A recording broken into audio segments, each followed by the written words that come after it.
அளவற்ற அருளாளனும் நிகரற்ற அன்புடையவனுமாகிய அல்லாஹ்வின் பெயரால் துவங்குகிறேன். இன்னும் நான் இறக்கிய வேதத்தை நம்புங்கள். இது உங்களிடம் உள்ள வேதத்தை மெய்ப்பிக்கின்றது. நீங்கள் அதை ஏற்க மறுப்பவர்களில் முதன்மையானவர்களாக வேண்டாம். மேலும் என் திரு வசனங்களை சொற்ப விலைக்கு விற்றுவிடாதீர்கள். இன்னும் எனக்கே நீங்கள் அஞ்சி வருவீர்களாக.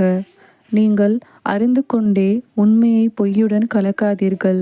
உண்மையை மறைக்கவும் செய்யாதீர்கள். தொழுகையை கடைபிடியுங்கள். ஜகாத்தையும் ஒழுங்காக கொடுத்து வாருங்கள். ருக்கு செய்வோருக்கு சேர்ந்து நீங்களும் ருக்கு செய்யுங்கள். நீங்கள் வேதத்தையும் ஓதிக்கொண்டே மற்ற மனிதர்களை நன்மை செய்யுமாறு ஏவி தங்களையே மறந்து விடுகிறீர்களா? நீங்கள் சிந்தித்து புரிந்து கொள்ள வேண்டாமா? மேலும் பொறுமையை கொண்டும் தொழுகையை கொண்டும் அல்லாஹ்விடம் உதவி தேடுங்கள். எனினும் நிச்சயமாக இது உள்ளச்சம் உடையோர்களன்றி மற்றவர்களுக்கு பெரும் பாரமாகவே இருக்கும்.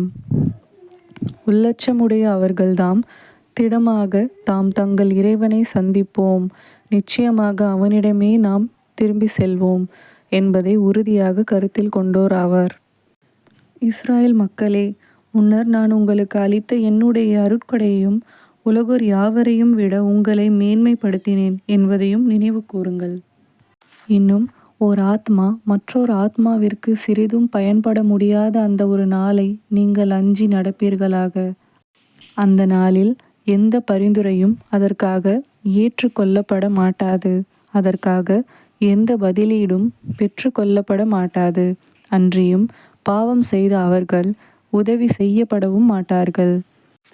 உங்களை கடுமையாக வேதனைப்படுத்தி வந்த ஃபிரௌனின் கூட்டத்தாரிடமிருந்து உங்களை நாம் விடுவித்ததையும் நினைவு கூறுங்கள். அவர்கள் உங்கள் ஆண் மக்களை கொன்று உங்கள் பெண் மக்களை மட்டும் வாழ விட்டிருந்தார்கள். அதில் உங்களுக்கு உங்கள் இறைவனிடமிருந்து ஒரு பெரும் சோதனை இருந்தது. மேலும் உங்களுக்காக நாம் கடலை பிளந்து உங்களை நாம் காப்பாற்றி நீங்கள் பார்த்து கொண்டிருக்கும் போதே ஃபிரௌனின் கூட்டத்தாரை அதில் மூழ்கடித்தோம் என்பதையும் நினைவு கூறுங்கள்.